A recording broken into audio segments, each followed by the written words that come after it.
Setelah gue nonton mengenai film Spider-Man Brand New Day, gue menemukan sebuah bentuk anomali yang sangat berbahaya untuk dampak proyek film MCU ke depannya, yaitu adalah alat inhibitor yang dibuatkan oleh Peter Parker di filmnya Spider-Man Brand New Day.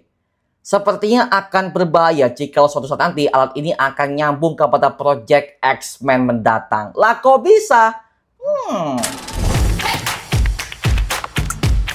Moga-moga aja bagus ya, karena dari dulu udah berepic sebenci-bencinya film komedi dan kita tahu ya udah pernah baca komik Jawa Bumi ya. Hello Mario Booster, selamat datang kembali di channel Mario Angelo. Oke, sebelum kita lanjut kepada video kali ini, aku mau mengucapkan terima kasih sebesar-besarnya buat kamu-kamu yang sudah hadir kepada acara nobar MOJ kita di Spark kemarin ya. Dan puji Tuhan, aku dapat kesempatan untuk bisa ngobrol bareng kalian untuk kita kasih sebuah teori, diskusi yang gokil, bahkan kita berteori liar dengan kamu-kamu tuh secara langsung ya. Itu merupakan sebuah hal yang gokil banget sih, karena kan biasanya ya ketika aku di Surabaya dulu kan aku kan adain Google Meet atau mungkin streaming ya kan bareng kalian, tapi untuk pertama kalinya ini aku langsung ngobrol bareng kalian dan itu merupakan sebuah hal yang gokil banget sih. Jadi pada video kali ini aku pengen bahas terkait mengenai soal inhibitor yang dibuatkan oleh Peter Parker ini. Nah, sebenarnya mengenai alat inhibitor ini itu sudah ada semenjak filmnya Avengers Endgame ketika Bruce Banner akhirnya berhasil menyatukan DNA dia dengan DNA Hulk. Akhirnya terciptalah sebuah penggambaran Smart Hulk alias Profesor Hulk, ya kan? Dan pemicunya adalah ketika di film ini ya ada sebuah adegan ketika MJ itu udah punya pacar dan si Peter Parker ini udah merasa sangat trauma gitu loh. Trauma dan juga kaget shock karena si MJ ini orang yang udah ia cintai selama ini, dia udah punya pacar penggantinya, oke? Dan ditambah lagi dia nggak punya memori apapun tentang Peter Parker akibat kejadian di filmnya Spider-Man No Way Home yang dihapus total oleh Doctor Strange dengan mantranya tersebut. Oke, itu aja udah sangat fatal banget pak. Dan ketika momen si Peter Parker udah merasa trauma, udah merasa marah tapi sedih, tiba-tiba dia udah bermutasi menjadi sosok Spider-Man yang sesungguhnya. Dia nggak perlu pakai alat web shooternya lagi dan dia udah pakai jaring organik pak, sama seperti Peter Parker-nya versi Tobey Maguire yang kita ikuti semenjak zaman-zamannya Marvel Sam Raimi dulu, nah, kan? Tapi ketika dia menciptakan sebuah alat inhibitor ini untuk menahan kekuatan laba-laba yang udah ia miliki di DNA tubuhnya, itu akan berdampak sangat berbahaya kepada proyek X-Men mendatang. Oke, lah kok bisa? Karena coy, seperti kan tahu ya bahwa kisah X-Men dari dulu sampai sekarang mereka itu selalu menceritakan tentang seorang manusia super, tapi mereka itu dijauhi oleh berbagai macam manusia karena mereka dianggap berbeda oleh orang-orang itu. Oke, jadi si Charles Xavier akhirnya memutuskan untuk mendirikan sebuah sekolah, Xavier School, untuk mendidik bahkan mengajarkan anak-anak ini untuk menjadi mutant yang bisa berbaur kepada manusia. Nah, seperti itu ya. Dan ketika pemerintah Amerika Serikat untuk berusaha untuk mengurung para mutant-mutant ini, mereka menciptakan sebuah alat inhibitor yang fungsinya adalah untuk menahan kekuatan mutasi mereka. Yang dimana hal itu udah pernah kita lihat di filmnya X-Men Days of Future Past di bagian openingnya, sama di filmnya Deadpool kedua. Nah, gitu ya. Jadi sepertinya alat inhibitor versinya Peter Parker ini mungkin saja ke depannya akan diambil alih oleh pemerintah Amerika Serikat untuk memanfaatkan kekuatan ini untuk menahan kekuatan para mutant.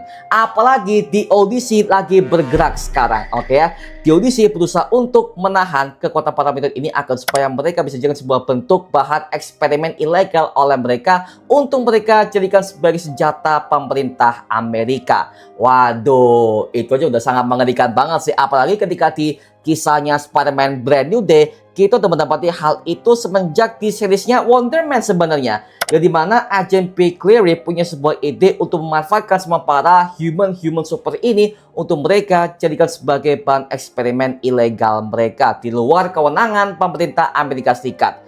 Wow, gila sih, gila. Dan itu akhirnya terjadi kepada si Jean Grey dan juga Sarah Grey yang tampil kepada filmnya Spider-Man Brand New Day yang satu ini, men. Oke, jadi kedepannya mungkin saja ketika alat ini udah dimiliki oleh pemerintah Amerika, Wah, udah tampaknya akan sangat berbahaya kepada ekstensi para mutant yang akan hadir kepada MCU Mutant Saga berikutnya, oke? Ketika film X-Men akan dikerjakan oleh Jack Schreier ini ya, gue curiga sepertinya di MCU Earth 616 ini sudah ada beberapa anggota mutant, tapi mereka semuanya masih tersembunyi, oke? Jadi mereka tuh nggak belak-belakan seperti film X-Men zaman-zaman Fox, di mana sekolah Xavier A itu udah sangat publik banget, jadi ya udah hal biasa. Jadi ketika mereka itu lagi bersembunyi, si Charles ini mungkin udah mendirikan sebuah sekolah Xavier, tapi secara rahasia. Mungkin karena kan lagi-lagi film X-Men lagi dikerjakan oleh Jack Schreier, ya dimana beliau udah menentukan beberapa siapa saja casting yang akan bergabung kepada project ini. Ya, yang udah confirm tuh adalah si Sadie Sink yang berperan sebagai Jean Grey yang akan kembali kepada projectnya film X-Men mendatang. Dan gue menemukan sebuah kabar bahwa katanya film X-Men ini akan berfokus kepada originsnya Jean Grey. Nah, seperti itu ya. Jadi nggak akan ke Wolverine centris lagi seperti zaman-zamannya X-Men Marvel Fox dulu, tapi mereka akan ambil POV dari mutant perempuan yang bernama Jean Grey. Oke, apalagi cuy, aktornya Sadie Sink cuy. Wow, udahlah ya. Jadi ya mungkin buat kamu para fansnya Stranger Things ya, wah, kamu pasti bakal lebih gokil sih mengenai peran dia di film ini ya. Tapi tampaknya juga akan sangat berbahaya, di mana para mutant akan terkurung oleh alat inhibitor ini, yang dimana alat ini pertama dibuatkan oleh si Bruce Banner dan juga Peter Parker sebelum zaman-zamannya Avengers Doomsday dan juga Secret Wars itu terjadi. Apalagi kita tahu ya bahwa alat inhibitor yang kita lihat di zaman-zamannya X-Men itu harusnya alat ini dibuatkan oleh Dr. Polyphatras,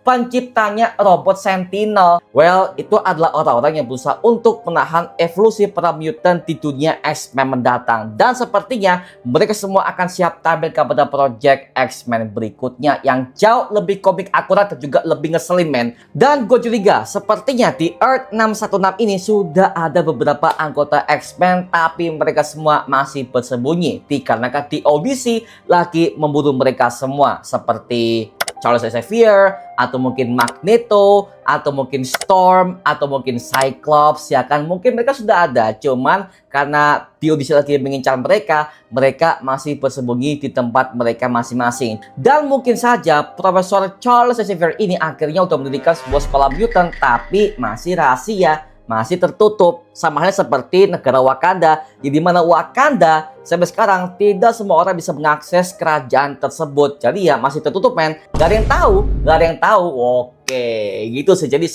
mungkin saja sekolah Xavier sudah ada, cuma masih belum terdeteksi karena mereka masih bersembunyi di balik bayang-bayang, cuy. Oke, jadi kedepannya mungkin ini akan digali lebih dalam kepada filmnya X-Men kenapa Jack Schreier mendatang. Oke, apalagi cuy, gua dapat sebuah rumor bahwa katanya nih Patrick Wilson akan berperan sebagai Charles Xavier versi muda.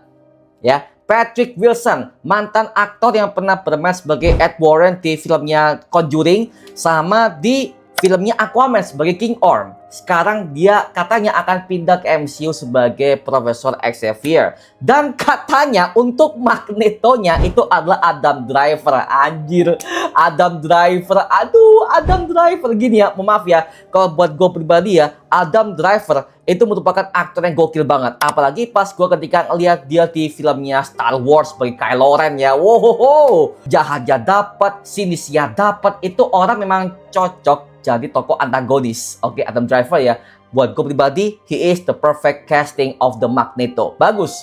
Dan juga gue dapat sebuah kabar bahwa Indy Neverett yang merupakan mantan aktor yang pernah bermain kepada filmnya Obsession kemarin sebagai Freaky Nicky, katanya dia akan berperan sebagai Rogue di filmnya X-Men nanti, cuy. Rogue katanya karena dia udah ngomong sama si Jack Schreier yang merupakan sutradaranya di film X-Men ini, dan katanya dia juga akan punya sebuah bentuk role yang besar kepada project film X-Men yang satu ini, men. Ya, biasalah ya, ketika ada aktor-aktor muda yang udah naik ke permukaan ya, mereka selalu diundang kepada project-project Marvel Studios lalu gitu loh.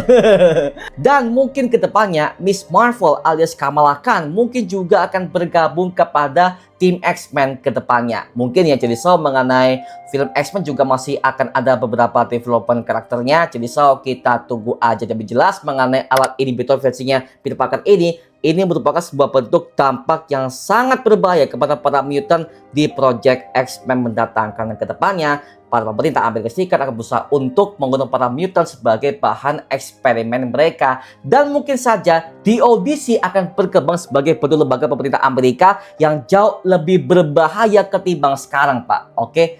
Karena ya dengan adanya berbagai macam para mutant, DODC akhirnya dilegalkan. Mantap tuh. Aduh, makin berat juga ya.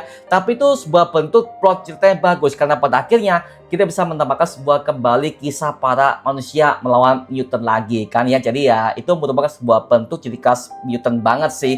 Dan semoga aja ke filmnya X-Men berikutnya, please buatkan jauh lebih intens dan juga jauh lebih memorable ketimbang project film X-Men zaman-zaman Fox dulu ya. Jadi so, gua tunggu sih. Gila. Nah, sekarang gue serahkan kepada kalian. Gimana pendapat kamu terkait mengenai video yang satu ini? Tuliskan pendapat kamu di kolom komentar di bawah dan kita bisa diskusikan bareng seperti biasanya. Nama gue Mario Angelo dan sampai ketemu di video berikutnya. Adios dan thank you semuanya. Dadah.